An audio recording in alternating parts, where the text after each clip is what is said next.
ngejorok di dieu teh nyampe ditu. Jadi dulu mah suaranya memang keras-keras teh, orang gurun ya. Orang gurun.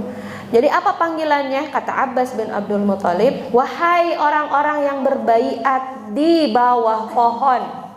Wahai orang-orang yang berbaiat di Aqabah. Wahai orang-orang yang berbaiat di baiat Ridwan. Masih ingat baiat Ridwan? Pasti hilang. Oke, ya. Apa itu baiat Ridwan? Teteh ingat kejadian perjanjian Hudaibiyah? Ketika itu Utsman bin Affan menjadi salah satu pelobi yang datang ke Quraisy. Resah menunggu Utsman, kenapa nggak datang-datang ini, jadi mual kita ke Mekah teh. Akhirnya karena itu Rasulullah membaiat semuanya. Membaiat apa? Ngambil sumpah janji setia sehidup semati. Jangan, kalau Rasulullah mau berani matilah untuk Rasul. Ketika disampaikan baiat itu, disampaikan peringatan itu, wahai orang-orang yang berbaiat di baiat Ridwan, wahai orang-orang yang berbaiat di baiat Aqabah, kembalilah, ini Rasul, jangan takut. Orang-orang yang nggak pernah berbaiat mungkin nggak ngerti ya, komo yang tadi baru masuk Islam. Tapi yang pernah berbaiat jadi teringat, oh iya, astagfirullahaladzim, kenapa saya harus lari? Baralik lagi tuh Bu. Jadi hikmahnya buat kita, ketika teman-teman kita nanti muntaber, tahu nggak Bu muntaber ya? Panas mencret, mundur tanpa berita, ingatkan dengan janji. Bukankah kamu ingin memasuk surga bersamaku? Wes. Bukankah kamu berbaiat bersamaku untuk setia di karpet merah ini? Kenapa kamu berbalik ke arah? Ingatkan dengan janji sevisi itu. Jadi yang memanggil mereka kembali itu adalah panggilan keimanan, jangan panggilan harta. Sok ngaos kayak abi di jajanan unggal poe. Perhatian berapa lama? Ayo pokoknya mah cek mama Uni teh. Gratis sok makan nasi Padang setiap hari asal kamu mau ngaos we. Enggak kan. Tapi yang mengikat perjanjian itu adalah perjanjian keimanan. Maka kalau kita punya masalah sama suami, ingatkah kamu kita sehidup sesurga? Mun masih lari tunggang langgang, berarti memang sudah tidak sevisi ya. Mau gimana lagi ya? Qadarullah wa masyafa'allah. Balik lagi, dan setelah itu apa? Allah turunkan pertolongan. Kebayang ngelawan 30 ribuan. Di sana juga banyak teh. Banyak, tapi banyaknya tuh oleh wanita kebanyakan. Wanita, memang laki-laki juga ada. Hawan terak. Sampai-sampai dari Bani Sakib ini semua harta dibawa perang. Karena alasannya gini. Mereka bawa anak, bawa istrinya, bawa hartanya. Di Ceksi Malik tanya pemimpinnya, kenapa Ceksi Duraid ya? Duraid ini adalah orang yang buta tapi dia penuh hikmah, ketuanya di sana. Kenapa wahai Malik? Kenapa dibawa ini anak-anak dan ini cena ameh prajuritnya tidak lari dari peperangan karena mereka ingat anak istri. Boro-boro teteh, yang namanya lagi perang kayak gitu ternyata kemana? Lalu lompatan. Nggak inget tuh anak istri hartanya. Yang satu pakai panggilan dunia, yang satu pakai panggilan keimanan. Menang mana? Yang keimanan. Jadi akhirnya yang lari tunggang langgang adalah orang-orang Thaif. Kata-kata Rasulullah, mereka sengaja memberikan kita ghanimah sebanyak ini. Makanya perang yang kedua tuh yang paling banyak ghanimahnya di Hunain. Itu teteh ya. Saking banyaknya ghanimah saat itu, domba-dombanya dibawa, ontaknya dibawa. Maka ketika mereka kalah perang, akhirnya nanti kalah, semua ghanimah itu dikumpulkan. Di mana? Tempatnya di Ji'ronah. Kalau teteh nanti umroh, ada nanti tempat pengambilan mikot namanya Masjid Ji'ronah. Jadi pas Abi kesana, oh ini ya tempat waktu itu Rasulullah mengumpulkan ghanimah setelah beres perang Hunain. Nah itu fungsinya kita ketika sudah paham sirah.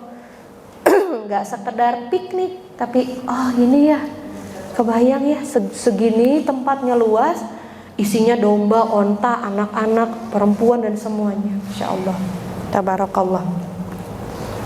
Akhirnya Allah menurunkan pertolongannya dengan menghadirkan malaikat yang pakai imamah hijau.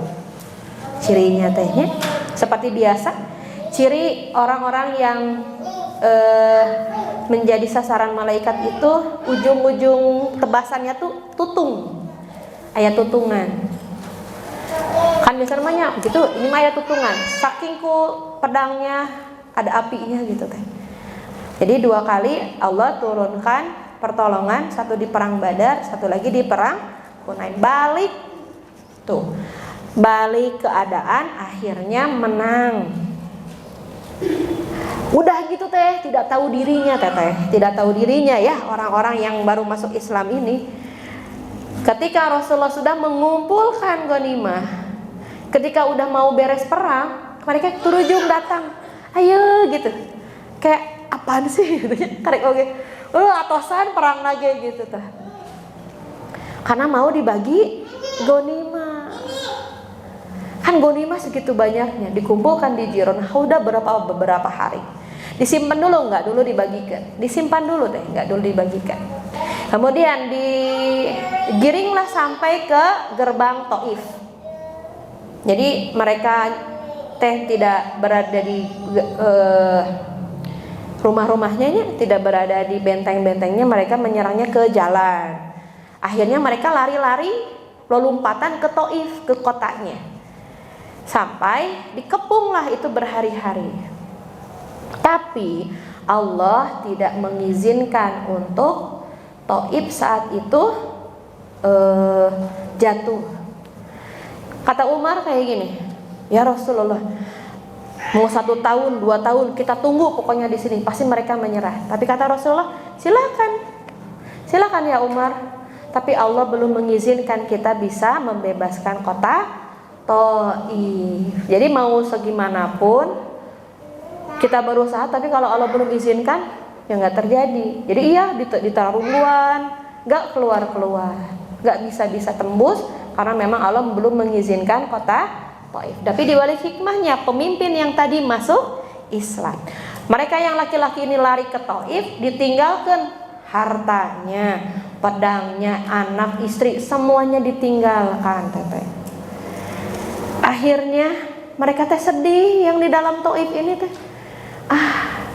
Apa enaknya ya bebas, memang kita tuh tidak tergadai gitu, tidak luka, tidak apapun, tapi anak istri kita ada di tangan kaum muslimin, galau keneh wae karena dapat anak istrinya ditinggalkan jadi budak. Jadi kalau kalah perang itu teteh jadi budak teh, dan budak zaman itu jadi pelayan seumur hidup tanpa digaji dan boleh disetubuhi teh. Alhamdulillah. Budak saat itu boleh disetubuhi. Teteh mau nggak? Alhamdulillah min dzalik. Karena kalah perang, suami kita ninggalin, kita jadi budak. Tuan tersebut boleh disetubuhi, dilayani, dikumaha harus menerima. Sakit nggak? Sakit tetehnya. Maka salah satu penderitaan itu adalah ketika jadi budak. Salah satu hikmahnya saat ini adalah rasa aman, merdeka. Kita mah nggak ada perbudakan zaman sekarang mah ya, alhamdulillahnya. Ya akhirnya pemimpinnya ini meminta supaya anak-anaknya kembali, jangan gitu. Udah habis waktunya. 2 menit lagi ya, closing statement. Sebelum nanti gimana cara proses pembagian hartanya. Dikumpulkan harta segitu banyak, dan siapa yang dapatnya teh? Mu'alaf yang paling banyak. Mu'alaf teteh yang paling banyak. Maka tak hayal waktu itu orang-orang Ansor Yang baru yang menemani Rasulullah dari proses hijrahnya, mereka berbisik-bisik, tuhnya Rasulullah mah kalau udah ketemu sama keluarganya mah, sudah kembali lagi ke Mekah mah, sudah sama orang-orang Quraisy mah, si harta teh dibagi-bagi we ka ditu ke muhajirin dibagi karena nggak punya harta, rumah juga nebeng sama orang-orang Ansor. Orang Ansor nggak dapat apapun teteh. Desas-desus itu terdengar. Abu Sufyan barang datang, ya Rasulullah, mana harta rampasan? Udah mau masuk Islam tadi cikene nya, minta pang banyaknya, tadi lompat, enak datang minta sok gimana teteh? Kasalnya, ya kalau kita yang udah masuk Islam udah dari lama gini, narik kamu, tapi dia mualaf. Syariat berkata seperti itu. Nah, ini keimanannya seorang sahabat. Kita nggak akan bisa menyamai keimanan seorang sahabat. Kata Rasulullah, kamu lihat itu lembah, itu milikmu. Lembah isinya domba milikmu buat. Cek Abu Sufyan teh, untuk Muawiyah anak saya. Tah, ya Rasulullah, untuk Yazid anak saya. Tah, kan anu dia beki panas. Enak aja ya, mereka baru masuk Islam udah dikasih dibagi-bagi. Kita yang sudah lama masuk Islam nggak dikasih. Sampai-sampai Bani Ansor ini mau protes, terdengar oleh telinga Rasulullah. Didatangilah, betulkah tuduhan kalian kepadaku bahwa aku tidak berlaku adil, bahwa aku hanya mementingkan orang-orang muhajirin? Jarempe wela lesu. Apakah kalian ridho mereka memperebutkan sampah dunia sedangkan kalian pulang bersamaku? Langsung pada nangis tuh orang-orang Ansar.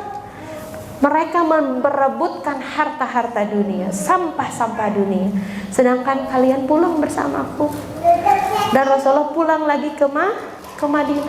Aku gak akan tinggal di Mekah, walaupun sangat mencintai Mekah, ikut pulang ke Madinah. Kalau teteh jadi sebut milih sampah dunia atau milih pulang bersama Rasulullah? Sama Rasulullah ya. Panggilan keimanan. Maka di sini orang-orang Ansor ini disebut dengan Ansor Nasrullah, orang-orang penolong agama Allah. Terketuk kata mereka semua nangis. Saya juga langsung ingat kejadian ini, selalu sedih ketika dikasih opsi pulangnya bersama Rasulullah. Maka orang-orang Ansor ini Allah berikan keistimewaan. Apa keistimewaannya? Di antaranya adalah akan terjaganya syariat oleh orang-orang Ansor. Maka kalau teteh sekarang pengen lihat kemurnian Islam, ada di Madinah. Itu berkat doa dari Rasulullah. Karena memang orang Madinah tuh luar biasa. Orang-orang Ansor menjaga kemurnian Islam itu ada di Madinah. Maka Universitas Madinah banyak yang ke sana, itu tauhid akidahnya paling benar ada di sana. Karena itu termasuk doa Rasulullah yang menjaga syariat ini adalah orang-orang Ansor. Itu setelah dibagi-bagi ghanimah, dan orang-orang muhajirin hanya bagi beberapa, sedangkan yang paling banyak adalah orang-orang yang baru masuk Islam. Masih banyak sebenarnya behind story-nya ya, politik-politiknya, kisah-kisahnya. Tapi ini mah secara hikmahnya aja. Satu, jangan gulu. Ya, gulu teh apa? Merasa bangga dengan pencapaian diri sendiri tanpa melibatkan Allah. Ingat bahwa ini adalah karunia Allah. Yang kedua, taat syariat sekalipun mungkin kita berat.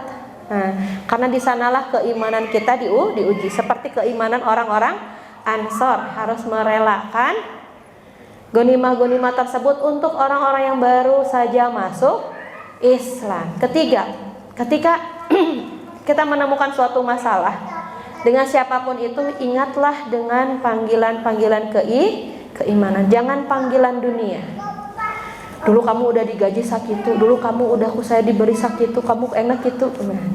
Jangan pakai panggilan dunia, tapi panggilah dengan panggilan keimanan. Hada walau alam bisawab. Subhanakallahumma rabbana wa bihamdika Asyhadu alla ilaha illa anta astaghfiruka wa atubu ilaik. Silahkan kembali kepada khalaqahnya masing-masing. Tafadholi.